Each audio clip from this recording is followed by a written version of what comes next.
शनाया की फ्लर्टी बातों को सुनने के बाद आहान ऑफिस चला गया। मिस्टर विक्रम ने पहले से ही आहान को कुछ जरूरी डॉक्यूमेंट्स मेल किए थे। आहान उसी काम में लगा हुआ था कि उसका फोन बजने लगा। आहान ने देखा कि कॉलर्स आईडी पर मिस्टर विक्रम का नाम फ्लैश हो रहा था। आहान ने तुरंत कॉल को उठाकर मिस्टर विक्रम से कहा, मिस्टर विक्रम, मैंने अभी अभी मेल्स पढ़ना शुरू किया है। मैं थोड़ी ही देर में आपको वापस कॉल करता हूं। यंग मास्टर, क्या आपको शिमला डेली न्यूज़पेपर के बारे में पता है? शिमला डेली? मिस्टर विक्रम ने जब आहान का कंफ्यूज टोन सुना तो उन्होंने अंदाजा लगाया कि आहान के साथ बाहर क्या हो रहा है।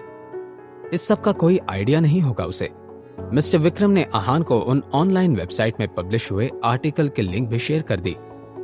आर्टिकल में लिखे हुए डिटेल्स, अटैच की हुई तस्वीरें और लोगों के कमेंट्स, ये सब पढ़ने के बाद आहान को इस बात का अंदाजा तो हो ही गया था कि ये जरूर किसी अंदर के लोगों में किसी का काम होगा।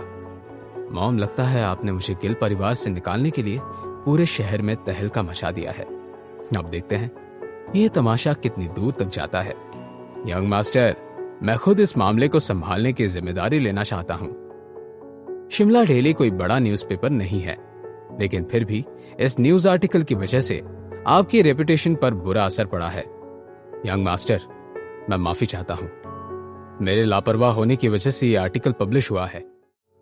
विक्रम जी, आपको इस सब में माफी मांगने की कोई जरूरत नहीं है। यह सब मिसेस यामिनी गिल का किया धरा है। यंग मास्टर, आपको परेशान होने की जरूरत नहीं है।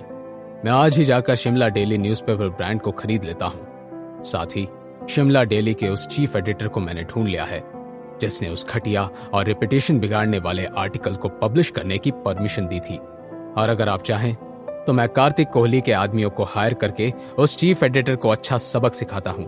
बिल्कुल नहीं विक्रम जी, शिमला डेली को खरीदने की और किसी चीफ एडिटर को सबक सिखाने की कोई जरूरत नहीं है। ठीक है young master. Vikram ji, spring corporation का काम कैसा चल रहा है? क्या अब तक रिसोर्ट बनने का काम शुरू हो गया? यंग मास्टर, रिसोर्ट का कंस्ट्रक्शन तो शुरू हो गया है, लेकिन हमें अभी भी कुछ टेक्निकल इश्यूज सामने आ रहे हैं। हमारे आर्किटेक्ट्स के साथ बात करने के बाद हम इस नतीजे पर पहुंचे थे कि हमें कुछ इंटरनेशनल एक्सपर्ट्स को हायर करना पड़ेगा। मेरा ऐसा अंदाजा है कि अगले कुछ दिनों में टेक्निकल इश्यूज सॉल्व हो जाएंगे। विक्रम जी, अगर स्प्रिंग कॉर्पोरेशन से रिगार्डिंग कोई भी डिसीजन लेना है तो आप पहले मुझे उस बारे में रिपोर्ट करिएगा। मैं इस प्रोजेक्ट में कोई गड़बड़ होने नहीं देना चाहता। मिस्टर विक्रम को आहान की बातों के बारे में कुछ अजीब नहीं लगा और उन्होंने नॉर्मली हामी भर दी। उसी वक्त शिमला की एक जानी मानी एप्पल वाइनरी में रोहन हाथ में टीवी का रिमोट लेकर बैठा हुआ था। उसके पीछे एक लड़की खड़ी थी। वो लड़की रोहन की नई सेक्रेटरी थी। मुझे लगा कि इस जॉब के लिए मुझे बड़ी मेहनत करनी पड़ेगी, लेकिन ऐसा बिल्कुल नहीं है। लगता है मेरा गुड लक ज्यादा ही अच्छा है। सच तो ये था कि जब रोहन ने उस लड़की को देखा, उसे एकदम से रूपल की याद आ गई, क्योंकि ये नई लड़की कुछ कुछ रूपल के जैसी ही दिखती थी। इसलिए रोहन ने उसका नाम भी पूछे बिना उसे नौकरी दे दी थी।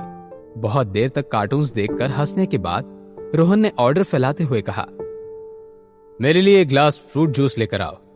उसने तुरंत अपने हैंडसम बॉस की बात पर हामी भर दी और कैंटीन में जाकर एक ग्लास ताजा फ्रूट जूस लेकर आ गई।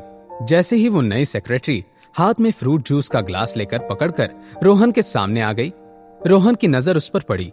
रोहन को अब रूपल का चेहरा देखकर बहुत बुरा लगता था, लेकिन प्रॉब्लम ये नहीं थी। प्रॉब्लम तो ये थी कि उस दिन के बाद जब भी रोहन रूपल के बारे में सोचता था, उसे आहान याद आ जाता था। वो ढीठ आहान जिसने रोहन के मुंह पर उसकी बेइज्जती की थी। उसकी आंखें गुस्से से लाल हो गई थी। रोहन ने अपनी नई सेक्रेटरी की तरफ गुस्से से देखा और उसके हाथ से जूस का ग्लास लेकर जमीन पर पटक दिया। ये देखकर वो नई सेक्रेटरी घबरा गई। सर, क्या मुझसे कोई गलती हो गई है? प्लीज मुझे माफ कर दीजिए। निकलो यहां से, मुझे तुम्हें नहीं देखना। जाओ जाओ। उस नए सेक्रेटरी ने जब अजीब तरह से रोहन को देखा तो वो वहां से भाग गई। उसके जाने के तुरंत बाद फिर से उस रूम का दरवाजा खुला। मैंने कहा न जाओ, तुम्हें सुनाई नहीं देता? लेकिन पीछे मुड़कर देखने के बाद रोहन का गुस्सा धरा का धरा ही रह गया। जो आदमी वहां खड़ा था वो रोहन के लिए काम करने वाले मैनेजर की तरह था। रोहन सर, ये आहान से रिलेटेड है। आहान से रिलेटेड ऐसी क्या बात थी जो रोहन को पता लगने वाली थी? क्या ये आहान और शनाया के अलग होने के बारे में था? या फिर कुछ और? जानने के लिए सुनते रहिए पॉकेट एफएम।